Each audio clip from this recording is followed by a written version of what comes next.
Thank you, thank you. I just love it having you guys here. So I'm Maureen Morley. I'm one of the professional practitioners here at the center. And I am blessed to give you the message today for two reasons. One, we picked up our exhausted, excited, tired, enthusiastic teenagers last night from the airport. It was like they were kind of this oxymoron the whole time, trying to debrief Maureen on the drive home. And I was like, how was it? It was awesome, and I was exhausted. You know, and she was kind of going on both planes, but she said it was the most powerful camp she's ever had. So we had 6 teens at camp, and they came home exhausted, so they're not here today. And their beloved leaders, Reverend Julie and Raina, are not here today because they were on all week. So they're off today and home, hopefully sleeping in bed, sleeping it off. And then later today, lovely Reverend Julie flies out. She had 11 and a half hours in Denver, and she flies back out and is going to be in Mexico doing panels for new ministers. So we wish her safe travels and wonderful, peaceful, graceful time in Mexico. So, but on the time to give the talk, she sent it to me and she said, can you cover this Sunday? And she sent it to me and I thought, wow, diversity, seeing diversity, because I am about as white as you get. And I did not wear pantyhose or leggings or anything, just so you could see, I'm not lying. I am as white as you get. There is no color, no nothing in here. I'm Norwegian, German, and English. There's nothing there, yeah. So I thought it was kind of funny that I got that topic, and so some of you may know my background, and so we'll go into that through the talk. But the first is our lovely teens. See, they're still smiling. They haven't crashed yet. I think they all did in the car. And then the second slide I wanted to show you is, in diversity, there is beauty and there is strength. And I don't know, does anybody own a mutt? Yes. I own mutts. Aren't they like the strongest, healthiest, coolest little dogs, right? Yeah. So I also have a kid that's a mutt. Maureen's about as big a mutt as you could get as well. She's Spaniard, from conquistador Spaniards. 2 types of Native American, Norwegian, German, and English. So I own a mutt too. So, and then the next one, I loved this, is the teachings of diversity. My daughter's kindergarten teacher did this on Martin Luther King Day for the kids. And when my daughter came home from school, she told me about it, and her exact words were, yep, brown-skinned people and white-skinned people are all the same. We're disgusting on the inside. Isn't that awesome? So for my talk today with the divinity and the diversity, I was wanting to kind of tap into where do we see diversity and how do we celebrate that. And I think in America that we really do tend to want to be colorblind. I know my parents raised me to be colorblind. And as growing up, I was raised on a number of different Indian reservations. And so I didn't quite understand it. And if you could do the next slide. This is me and my best friend, Judy Lambert. And this is my brand new dress too. It was the first one I ever had that wasn't a hand-me-down. So I was so proud of it. And I don't know if you can tell, but we were actually whistling and talking through our tubes, and they told us to put it down so that we could smile. But you can't tell from the picture, but Judy Lambert is Sioux. And you can't tell from her name either. And Judy and I went to school in Hardin, Montana on the Crow Reservation. And I can remember as a little girl, she my mother would do bridge. Do you remember when all your mothers dressed up with the pearls and the nice sweaters and the high heels? And they'd have everybody over for bridge, and there were the buttermints, right? I remember buttermints because those were on the corner of the table. I could reach them, right? And Judy came over for bridge one night, when after school, and all the ladies were sitting in their perfect little outfits with their tea and everything at the table. And my mom, we walked up and my mom said, "So ladies, how was school today?"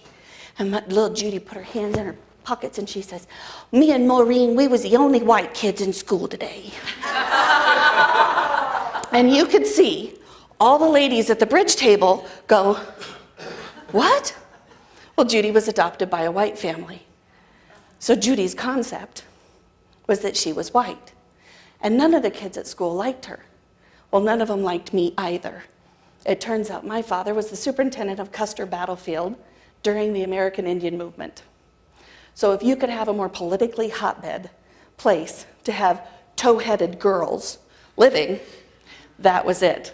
So we weren't allowed to go to another school. We had to attend the school at Hardin, at Crow Agency, because it was a point. It was a political point to have the superintendent's children attend the same school that the Indians had to. So we were 3 white kids in the entire school. Judy's older sister, my sister, and myself were the only kids in the school that were white. So we got called Custer's kid, white trash, all kinds of lovely things. And we didn't understand it, you know. We're not in politics. We didn't understand what was going on. But Judy was right there with us. But they didn't like her because she was Sioux. And we had no idea, and Judy had no concept. And I can remember telling my mom this story after we had graduated from kindergarten, and we went to first grade. Judy and I would be segregated, and we'd get sent off to another classroom because we weren't allowed to learn Crow. And we weren't allowed to learn anything about their culture because we weren't Crow. So that was what they called the Crow Hour. And so we would go off and we get to do arts and crafts and we get to do all these kinds of things and have snack. And I remember sitting at the table and Judy, I ate my little snack and I had my apple core sitting on the desk and I always saved my apple core for my pony. And so I was saving it and Judy was saying, "Well, don't save your apple core, it's not going to be good when you get home." And so she and I had this very philosophical conversation about apple cores going bad, and she ate it. And I was very incensed that my pony wasn't going to have an apple core. So I had this whole conversation in the car with my mother. "She ate my apple core. Why would she eat my apple core? Who eats apple cores? That's for horses." And my mom said, "Well, sweetheart, she didn't always have a lot to eat. So I'm sure Judy eats everything that needs to be eaten." Well, I've been to her house. I've had tacos.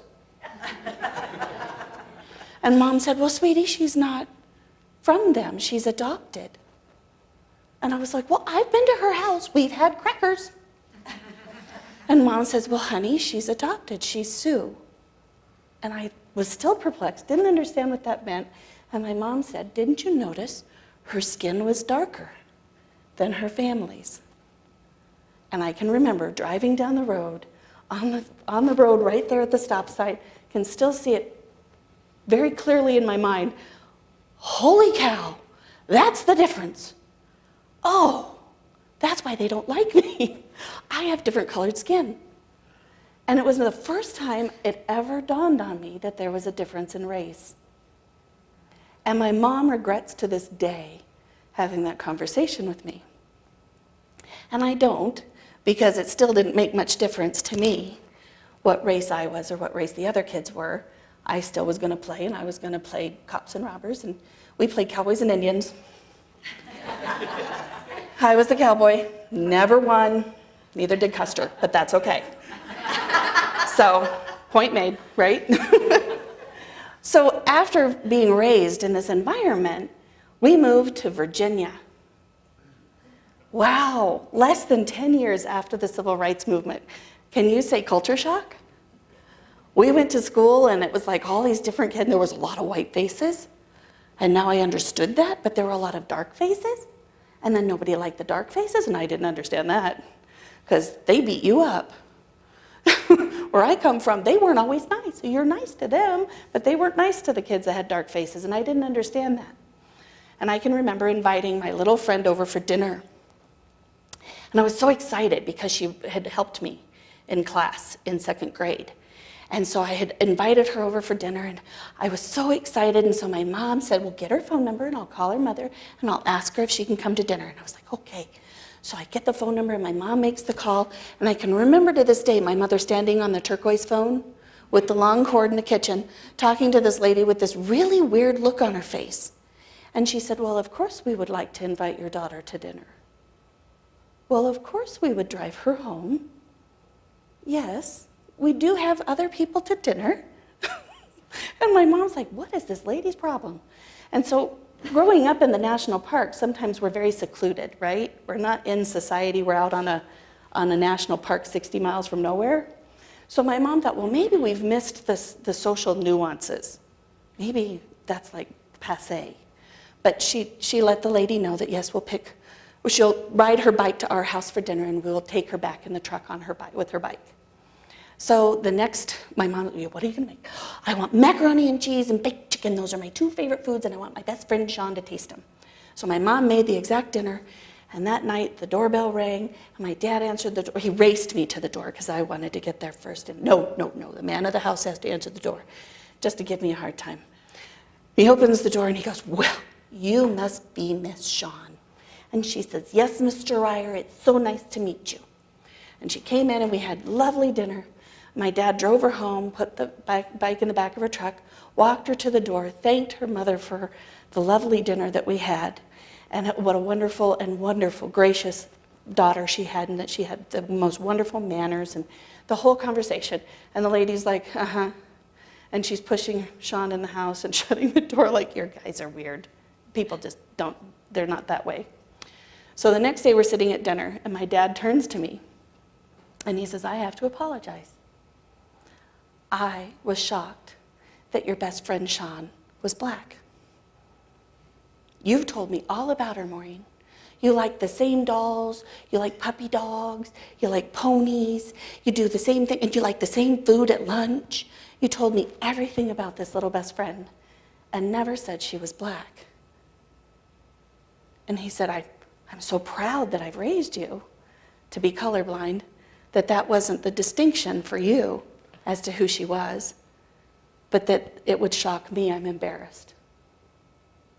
And I thought, but I really didn't understand that you would use a descriptive like that at that age. Years later, we moved to to New Mexico, and we're living in a tricultural state where there's Native American, Hispanic, and white. And we're sitting at the dinner table, and my dad had just moved back from Virginia to Santa Fe. And he said, I think we've made a mistake. We should have never raised you colorblind. We should have raised you color rich, because we're missing all of these wonderful cultures that are out there and not celebrating that. And I remember in high school thinking, that's so true, because I feel about as homogenized as it can get. Because we really, the Norwegians and the English and the German, what culture is that really, you know? And after being in the United States since the 1600s, we are really homogenized. We've lost a lot of that culture from our original roots. But there's so much in America that celebrates their original roots, right? And I love it. So I had put it to my task that I'm going to celebrate every diversity. And for 7 years, I was actually known as Maureen Gonzalez. And that used to shock people when they walked in the door. I'd talk to them on the phone, and I'd say, well, you just look for Maureen Gonzalez. And they'd say, okay. And they'd walk in, there's blue, blonde, hello.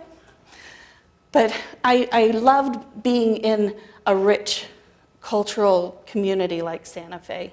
And it was so wonderful to celebrate all the different diversity. And having been raised with the Native American, coming back to a different type of Native American, I really enjoyed it. I enjoyed the spirituality, I enjoyed the deep culture. I loved I call it paganism, where you can go to the Pueblo and you go to Mass and then you go to the Kiva. I love that. I know a lot of people don't understand it, but it's really an odd place to be with that spirituality. But I loved celebrating who and what people were. And I think that sometimes in America, when we do that homogenized and we don't talk about what color they are. You know, that's just that person. I think we take away part of their identity. Just as it's taken away from me if somebody doesn't say, I'm female, white, or whatever. I think that's part of who they are, and we need to celebrate that diversity. But by doing that, we have to see the divinity. That everyone who is different is still part of the one. Like lovely Cindy's readings were so on target that it takes the individuality to make the whole. And we can't all look the same, be the same, or act the same. We have to celebrate what's different and what makes us that different human and that spiritual soul, and to celebrate it. And if that's your culture, your religion, whatever that is, celebrate that and acknowledge it in that other person and seeing it. So that's what I mean by that divinity within. So the key to that, and today when we have everyone come up, there are keys in the basket, and you'll pick up a key along with your prayer card, and not one of the keys is the same. So they're all different. But I wanted you to each have a key to take home so you remember, as we're talking about this, the key to the divinity is to have your own divinity and recognize and celebrate that within you, to see it in the mirror in the other person, and to know that all that comes into them. So when I was growing up and having those experiences, it gave me a very different process, right? So when I meet somebody or I'm talking to someone, I have a different base to judge off of or to look at. And I call that my key. So my key is to look at the person and see them for the wholeness of who they are. And then I look at the divinity of who I am in them and who they are in me. And so I want you to remember that there is a key to things as you're looking and meeting other people. So in my career, I got the opportunity to work at a property, and some of you have heard stories about my kids, but I worked at a low-income property that had refugees that lived there. And we had 31 countries, 64 languages, and people teased me that my playground looked like the mini United Nations. And it really was. And what was so beautiful about it was that the kids could still be who they were and in their own culture, and yet play and enjoy each other with no judgment. Of course, kids do that so much easier than we do, though, right? So the kids were so much fun. But I had this wonderful lady who came and moved in, and I can still remember her, because have you ever come across one of those people when they come in the room, they light it? Just from their presence. And she was this amazing person that her name was Fatuma, and Fatuma Muhammad, and she wore the burqa and everything, and so all you could see was this face. And it always amazed me that when she would walk in the office, her face would be alight. And you couldn't wait to talk to her because she was so exuberant about life and being in a safe place, raising her 5 children in a safe place. And she was grasping life by the pants and just having the best time with it in America. Her husband, I have no idea what happened. We didn't speak enough English to know why she was here alone. But she was a single mom of 5. And Fatuma, and having that grace about herself, everyone loved Fatuma, whoever she came in touch with. One day Fatuma came into the office and she was screaming and she was upset and she was hyperventilating and crying. And I thought something had happened to her children. And so I finally got her calmed down enough to figure out through one of the other children that spoke Somali that one of the children had spit at her. And I thought, not on my property. Somebody's going to pay. So I was trying to figure out what had happened, and I was like, I think they might have spit, but it wasn't at you, Fatuma. It just didn't make sense. And she was incensed. They had spit at her. So I tracked down the children that she claimed had spit at her, and I had them come in the office, and the little girl flat out said, yeah, I did. And I'm like, whoa, okay. We're calling your mom, and we're going to have a talk right here, right now, because that's not acceptable behavior at my community. And I only have the best children living at my property, and that's not acceptable, so we'll straighten this out right now. So her mom comes in. and her brother comes down. And we're sitting at the table. And I said, your daughter spit at Fatuma. And it's not acceptable. And where she comes from in her culture, that was a complete disregard of her humanity. And it's very upsetting to her. Why would you spit at Fatuma? And her daughter looks her straight in the face. And I'll never forget. She said, because she's a stupid African. The little girl was black. And she's calling Fatuma a stupid African. Fatuma, like I said, was radiant and wonderful. And Betsy, her mother, about came over the table. And she was so angry. And I was like, woohoo, why would you even say that? And she said, well, because she's from Africa and she doesn't read or write. And I said, you have no business judging somebody who's raising 5 children, who's lived in a war-torn country. And so what are we going to do to make this right? And her mom wouldn't let me start there. Her mom was like, oh no, we're going to find out why you even think you're better than she is. That you would think that you could spit at another human. And I said, okay. And the little girl said, well, because she's a stupid African. And Betsy said, no, she's not a stupid African. And she looked at me and she goes, Fatuma knows we're black, right? And I said, it doesn't matter where she's from. Everybody's black. It matters how she was treated and where she comes from. Where she comes from, they're kept as slaves. For the Somali, there's the Somali Bantu and there's the Somali in Somalia.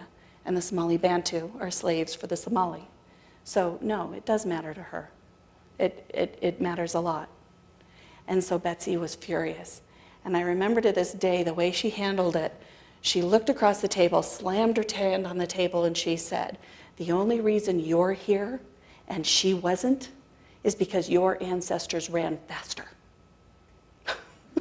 And I sat there thinking, what a comment, right? And I just remember being so, it was so humbling to watch this mother have to educate her daughter who had been in a race that had always been the receiving end of prejudice on why she couldn't be prejudiced. It was such a strange situation. I would have never thought that there would be that conversation.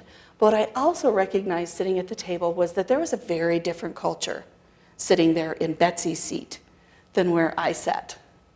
Because she handled it in a much different way. And I had to laugh. It was such a sad situation and so infuriating. But I had to laugh when she said her ancestors ran faster, because it really was such an odd comment, you know? And the little girl started to cry. And she said, Mommy, I'm sorry, I didn't think it mattered, or something in that form. And her mom said, why would anything you ever said to anyone not matter? And she said, I have a lot of work to do with my kids, and I'm embarrassed, and I'm furious, and I would like them to stay in the office for another 30 minutes while I leave and calm down. And I said, okay. And she left, came back, and she said, here's the deal. Her culture was kept as slaves for the Somali, so now you're hers. She's a mother of 5. She will never take the trash out, and she is never going to mop her floor. You will. And her little girl had to go mop the floor for Fatuma and take the trash out for like 2 months. And I thought, what a wonderful parenting opportunity that was to teach her daughter that we're in service to that other human. And when we do them wrong, we have the right and the obligation to make it right. Fatuma was so embarrassed. She didn't want the little girl doing anything for her because she felt bad for getting her in trouble. And it's like, no, Fatuma, this is a lesson. It's a lesson for her to learn from her mom. And finally, Fatuma got that.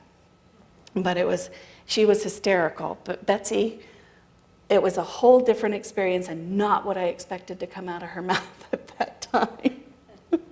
And afterwards, Betsy would always come in and say, what could she do for any of our African mothers that were single and had children and needed help? And so it gave her a different perspective of who we had moving into our property. And I didn't understand at the time. I made a lot of faux pas at that job because I didn't understand. In America, like I said, we're homogenized, right? We're the melting pot. We're all mutts.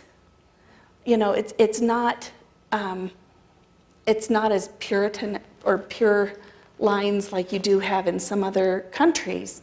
And it always amazed me that they wouldn't get along. And I had this wonderful, huge, he was about 6'7", man that lived at our property. He was missing his bottom teeth and they were sharpened. And he had on his forehead scars that were tribal scarring that went all the way back to the middle of his head. And he was so black, he was blue. And his eyes were white, and his teeth were white. And he would come in and he had this presence. And he would come in and he'd say, when I come in, you say male mugo. And I was like, okay, I don't think so. What does that mean? And he'd say, you say male mugo, or he said, you say male. And then I will say male mugo. And I was like, what am I saying? I'm not telling you, just you say male when I come in the room. And I said, well, I don't know if you're telling me that my mother wears combat boots or not. I'm not, I need to know what you're saying. And he's like, nope, I say male, and you say male mugo, you say male, I say male mugo. And he was big. I mean, he filled a door. And I finally figured out that his name was Thomas, and I finally figured out that male, in his language, he spoke 7 languages, and in his language, that was the blessings be you. It's like namaste. And male mugo is I give you the blessings of you back. And so it's the sharing of that heart and that divinity. And it used to crack me up because you'd be across the property and he would yell, male! Male mugo, But he was a very tall, very intimidating man. When I first rented to him, he came in and he was filling up the paperwork after the whole explanation of that I was to greet him in a certain way. And I was going over the paperwork, and in that kind of housing, I have to know if you have assets. And I was asking him if he had a house that he had sold before he moved here in Africa. And he says, no ask. And I said, well, I have to ask. I have to know if you have assets that I have to put down here. And I'm thinking, I don't know how I'm going to find this out in Sudan. I don't have any idea, but I got to ask. And he goes, no. I said, I have to ask Tom. I said, I have to know this paperwork. I have to know the information. And he goes, no, it's a mud hut. And I was like, oh, well, I don't think that's an asset that I can count. Okay. And so it gave me a perspective of where he was coming from to the U.S. So I took him over to the apartment. I showed him around. I was so excited to have him and his family there. He was such a wonderful person, but the guy upstairs, after he left, the guy upstairs comes running into the office and he says, you cannot move him in. And I said, oh no, not at my property. I will move anybody in that qualifies. And he says, well, no, you can't move him in there.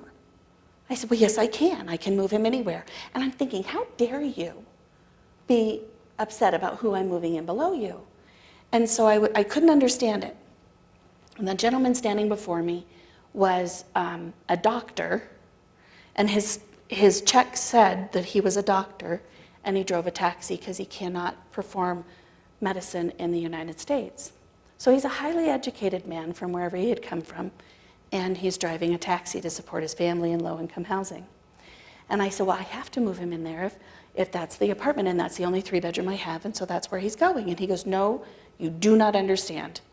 I'm Northern Sudanese. He's Southern Sudanese. He cannot live below me. It is wrong. And you better tell him. And so for the first time, I broke the fair housing laws, and I called Thomas, and I said, Thomas, you need to come back. We have to talk. And Thomas came back, and I said, the person that lives above you is a Northern Sudanese. The Northern Sudanese have committed genocide on the Southern Sudanese. And so I had to explain to Thomas who lived above him. And Thomas looks at me, 6'7", 350. He filled a door. And he looks at me and he puts his hands on his hips. He goes, I'm in America, Maureen. Okay.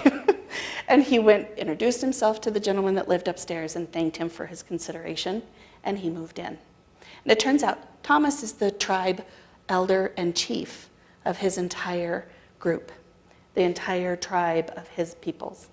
So when anybody from Sudan, from his tribe, comes to the United States, they come to Thomas. And then Thomas places them where he best feels they would be suited. So if it's a single mom or something like that, he will find where they need to be in the United States, in what community of his people, and then he drives them there. So he knows where every single person lives in the United States of his people, which would be kind of that regal stand, right? I'm dealing with the king. And so it made sense after that, but it was a real eye-opening experience that I didn't understand, putting somebody that was Somali or Sudanese under somebody that was Northern Sudanese, that I was getting in trouble. It didn't dawn on me that I had somebody that was Somali that lived at the property, and I was moving in Somali Bantus. And that I couldn't go to her to translate what was going on with the Somalis. So it was very different to see their prejudice amongst themselves, because we're colorblind. We don't recognize it or see it. And I don't understand that this black person wouldn't get along with that black person that wouldn't get along with that black person. That makes no sense to me. As it didn't poor Betsy. Poor Betsy wasn't there either. But now it does, and I understand it a little better after they had to unfortunately explain it to me numerous times when I got myself in pickles. And they'd say, oh, we don't like each other. But I have to admit that each time those things occurred, there was an energy about the property and the people that they would come back and they would say, shame on me. We're living here together as Americans, and let me help that person. And so it was really a wonderful energy to see, and I think the kids bred it when they're out there playing soccer. The American kids couldn't play soccer, but the other kids could play soccer all day, and it didn't matter what kind of ball came up, it would become a ball, and they would be playing soccer. Any winter did not matter. And so I think they built a lot of that divinity and the diversity of what we had going on there. And the kids could see the soul and could see the heart of each other in a different way than sometimes we do, and where we come from. So with Ernest Holmes' teachings and recognizing that all the religions coming together can form that one and that perfect place and that oneness, it's the same thing that we experience as we're seeing this divinity and this diversity in others. And I celebrate that we have that opportunity as we meet that new person. We recognize that it's their background that makes them who they are. Whatever color they are, that's all part of it. Whatever religion they are, that's all part of it. Whatever culture they come from. As Betsy and Fatuma were so very different in their culture. I think Fatuma learned how to yell at her kids in a different way after that. It was so cute, because she would do this after watching Betsy yell at her kids. And Fatuma would do the same thing. It was really cute. But I think that as we're teaching that oneness and that philosophy, and as I was going into this talk, I was thinking, if we're all one, how are we so different? And it really comes down to, we're not in here, in that divinity, in our key, we're not, but in the rest and what develops us to be that being that is here celebrating life that we are, and that we can enrich those that are around us as much as they enrich us. So I was pondering coming up with this talk when Julie said diversity, and I was trying to figure out how to approach that with the stories in the background that I have, but then celebrating what we have in our center and all of those wonderful peoples that come together. And we were kind of joking earlier today that we all have quirkiness, and we laugh that we're such a unique center that we all are quirky. That's what makes us unique, just like everyone else, right? So I think that in our space and in our teachings, we are recognizing and enjoying and celebrating that so much more and in such a different way. Malala, the young lady that was shot, has a saying that all voices can be heard, but it's when no voices are speaking that action needs to take place and that people need to step forward. And it's those that are the one voice, the one person stepping in and making a difference in somebody else's life that will turn the world. And I have to say, at 16, she's a brilliant, brilliant soul. What an amazing young lady. But reading some of her stuff yesterday, and I thought, geez, she just can put it in such a succinct way. I honor her because I'm not quite as succinct. I'm a bit pedantic. But so as we're talking about the key, and you have your key, keep it with you. Put it on your keychain or in your purse. But remember, as you're meeting those other people and you're seeing them, see them for their divinity and who and what they are, and acknowledge and celebrate the beauty in it, because it can be so amazing to meet and to share in that space with them. So then the fifth slide is to truly see, acknowledge, and celebrate someone in their own amazingness is to truly see God, the divine. And I think if I could be a kid again, because I saw it so much easier then than I do now. But it makes me excited to meet and see and acknowledge that amazingness in everyone I come across. So right now we're going to go into our time of giving and the sacred abundance walk. And let me explain that just a little bit.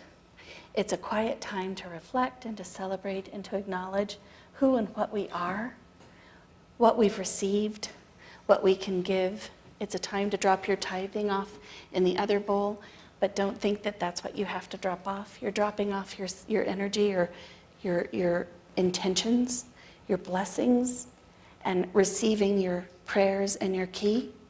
But it's a time to come forward and be blessed and to acknowledge with gratitude all that we are, all that we receive, and all that we give in every way. Time, treasures, all of it.